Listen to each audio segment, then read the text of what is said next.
तो आलोक वत्स, मतलब बाजार के हवाले है, सरकार का कोई नियंत्रण नहीं, यानी कि तेल की कीमतें और बढ़ने के लिए हम तैयार हो जाएं और देंगे अभी पेट्रोल डीजल के दाम।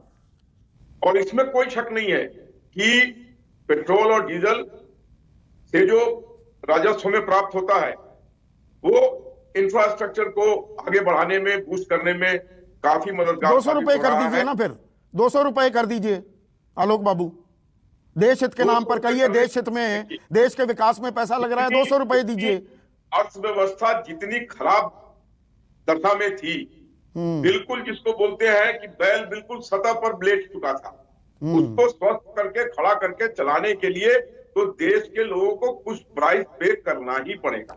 अच्छा, देश को कीमत चुकानी पड़ेगी। आज जिस तरीके से इंफ्रास्ट्रक्चर डेवलपमेंट हो रहा है किसी भी क्षेत्र का, चाहे रोड हो, चाहे जल मार्ग हो, चाहे वायु मार्ग हो, सब में जबरदस्त इजाफा है। इसमें पैसे लगते हैं। हाँ। इन चीजों को आगे बढ़ाने के लिए मटेरियल की जरूरत होती है। तो 2014 में नारा जब दिया जाता था, बहुत हुई पेट्रोल डीजल की मार, अब की बार मोदी सरकार, तो पेट्रोल के दाम मनमोहन सरकार में बढ़ते थे, वो देश हित में नहीं लगते थे। आज पेट्रोल के दाम जो बढ़ रहे हैं वो देश हित में लगा रहे हो आप। ये चुनावी जुमले जो है ये हर पार्टी करती है जीतने के लिए। वो जुमला था, चलिए ये तो मान लिया। ये कह रहे थे 35 रुपए हो जाएगा, हम तो नसीब वाले हैं, बदनसीब की क्या जरूरत है, ये सब जुमले थे। कितनी मजबूत अर्थव्यवस्था की हमने नींव रखी है और उस पर हम आगे बढ़ रहे हैं। इससे आने वाला भविष्य वाकई में सुनहरा होने वाला है। बहुत अच्छे दिन लोगों के आएंगे। अच्छा, सुनहरे दिन की अभी तकलीफ उठा रहे हैं हम। इसको ठीक करने के लिए हमको कोरामीन देना ही पड़ेगा, उस रूप में हमको थोड़ा जहर पीना ही पड़ेगा। थोड़ी प्राइसेस इस तरीके से बढ़ेंगी तो उसको, अच्छा, आम आदमी हर चीज के लिए, आम आदमी बलि का बकरा बनेगा। ये शेयर बाजार जो बम हो रहा है, 50,000 को छू रहा है, ये जो कॉर्पोरेट वर्ल्ड दिखा रहा है कि उनकी बॉटम लाइन बड़ी स्ट्रांग हो गई क्योंकि नौकरियां कट गई, तनख्वाहें कम कर दी, तो अपनी बॉटम लाइन अच्छी कर दी। इन पर लगा दो ना 60-70% टैक्स। इन पे टैक्स क्यों नहीं लगा देते? आम आदमी हर चीज की भरपाई करेगा। आम आदमी भरपाई, सिर्फ आम आदमी थोड़ी पेट्रोल डीजल इस्तेमाल कर रहा है। अच्छा, कौन करता है? व्यापक तरीके से इस्तेमाल होते हैं, बड़े बड़े फैक्ट्रियों में सब जगह इस्तेमाल होते हैं। सिर्फ आम आदमी के स्कूटर और मोटरसाइकिल में थोड़ी पेट्रोल और डीजल इस्तेमाल होता है। अच्छा, और इससे मतलब आम आदमी अब साइकिल चलाने लगे। वो कहते थे ना, वो अनुपम खेर, अक्षय कुमार वगैरह कहा करते थे, अरे साइकिल निकाल लो, साफ सफाई कर लो साइकिल की। तो अब साइकिल चलाएं, गाड़ी घर में रख लें, इससे स्वस्थ भारत भी हो जाएगा। अगर आपको ऐसा लगता है कि हम बीजेपी की सरकार लोगों को साइकिल चलाने के लिए कह रही है, ठीक है, स्वास्थ्य कारणों से हम किसी को साइकिल चलाने के लिए कह सकते हैं, लेकिन आप अभी 2 महीने का सेल देखें, 11% बढ़ोतरी हुई है सेल में मोटरसाइकिल के और गाड़ियों की। तो अगर वो आदमी अफोर्ड नहीं कर पा रहा है तो क्यों खरीद रहा है?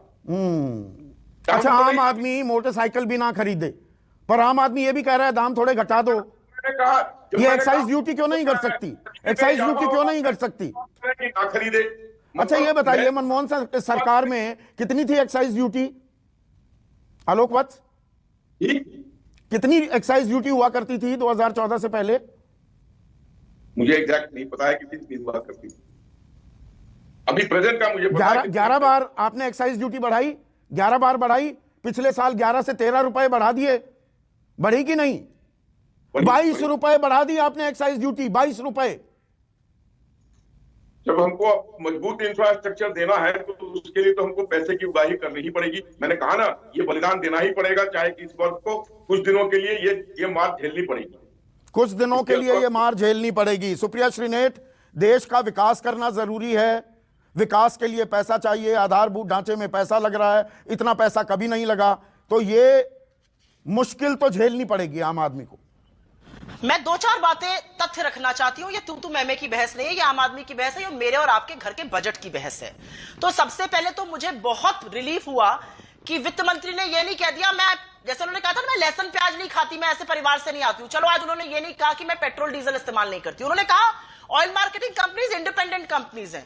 पहला तथ्य, इनकी largest share holder government of India है। डीरेगुलेशन अगर होता है तो डीरेगुलेशन का मतलब होता है कि अगर क्रूड कम होगा तो इन कंपनीज को राहत तब भी आम आदमी को देनी चाहिए थी, लेकिन कम क्रूड की राहत हमें और आपको और आम आदमी को नहीं मिली। तब भी एक्साइज बढ़ा दी गई, और एक्साइज 11 बार नहीं 12 बार बढ़ाई है इनके कार्यकाल में। लगभग 24 लाख करोड़ रुपए ऐठा गया है आम आदमी का शेयर। पहली चीज कि ऑयल मार्केटिंग कंपनीज कोई फ्री नहीं है, they are under the government of India. ये मैं पहला तथ्य रखना चाहती हूं। दूसरा तथ्य मैं रखना चाहती हूं कि यूपीए के टाइम पर 3.5 रुपए एक्साइज होता था प्रति लीटर डीजल पर, जो अब 32 रुपए है, और 9 रुपया 20 पैसा होता था पेट्रोल पर, जो अब 33 रुपए है। तो ये एक्साइज है। अब ये कहेंगे राज्य सरकारें, उसका भी जवाब आपको दे देती हूं। एक्साइज 3 तरह की होती है, basic excise duty, special excise duty और एडिशनल एक्साइज ड्यूटी। जो बेसिक एक्साइज ड्यूटी होती है उससे राज्य सरकारों को उसका हिस्सा दिया जाता है। इस सरकार ने लगातार बेसिक एक्साइज ड्यूटी स्ट्रक्चर को कम किया है, स्पेशल और एडिशनल को बढ़ाया है। तो इनका जो शेयर है वही बढ़ता जा रहा है, राज्यों का राजस्व कम हो रहा है। ये पर मैं हम तीसरी दिक्कत बात में भी कहना तो हैं। चाहती हूं। कोरोना काल, इन संकट महानुभावों काल, ने कहा संक्रमण काल कि हमें से मजबूत इकोनॉमी सुप्रिया का हम ढांचा उभर बनाना रहे है। हैं। नहीं, एक आप मिनट। तो ऑयल बॉन्ड्स निकाल देती थी, बस वही। देश पर और आर्थिक जी। बोझ डालती थी। आपने तेल की कीमतें कम रखने के लिए ऑयल बॉन्ड्स निकाले, देश पर और भार डाला। मैं उसी का जवाब दे दूं। हाँ, बस मुझे उसका जवाब दे लेने दीजिए। कोरोना काल में हमारी अर्थव्यवस्था चौपट हुई, यह झूठ मैं भाजपा को नहीं बोलने दूंगी, क्योंकि हमारी अर्थव्यवस्था तो चौपट उसी दिन हो गई थी जिस दिन मोदी जी ने तुगलकी फरमान जारी किया था नोटबंदी का। नोटबंदी के बाद से कोरोना के पहले तक हमारा जीडीपी ग्रोथ दर हाफ हो गया, 8.3% का 4.2% हो गया। ये इनकी देन है। तो जब ये कहते हैं हम मजबूत अर्थव्यवस्था की नींव रख रहे हैं, तो उस मजबूत अर्थव्यवस्था में उपभोग, निवेश, एक्सपोर्ट्स सब गिरेगा। बढ़ेगी तो एक चीज, और वो है बेरोजगारी। तो ये आपकी मजबूत अर्थव्यवस्था है। पूछिए उन लोगों से जिनका महंगाई तो बढ़ी गई है, वेतन कट गया है, नौकरियां चली गई हैं। मैं एक बात और कहना चाहती हूं, इसमें यह साफ है कि इनको अर्थव्यवस्था की 101 समझ नहीं है संदीप जी। और मैं दंभ से नहीं कह रही हूं, मैं पूरी ह्यूमिलिटी से कहती हूं।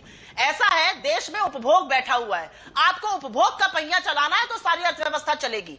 जब आप पेट्रोल और डीजल और रसोई गैस के दाम बढ़ाइएगा तो इन्फ्लेशन बढ़ेगा। आरबीआई रेट बढ़ाएगा तो उपभोग जो थोड़ा बहुत भी हो रहा है, जो डिमांड है, जो मांग है, वो और ठप हो जाएगी। महंगाई डायन पर मैं आता हूं। सुप्रिया, महंगाई डायन पर मैं आता हूं। एक मिनट होल्ड योर हॉर्सेस। एक मिनट। आपने कहा इनको इकोनॉमिक्स का, अर्थव्यवस्था के इकोनॉमिक्स का ई नहीं आता। मैं पलटकर आपसे कहूं, आपको पॉलिटिक्स का पी नहीं आता, राजनीति का र नहीं आता। 2011, 12, 13 में ऐसा सड़कों पर संग्राम किया, धरना प्रदर्शन किए, हंगामा काटा, आपकी सरकार को बेनकाब किया। आप कहां बैठे हैं? 100 पार कर गया पेट्रोल। विपक्ष की जिम्मेदारी कहां निभा रहे हैं आप, जो बाखूबी किया करती थी बीजेपी?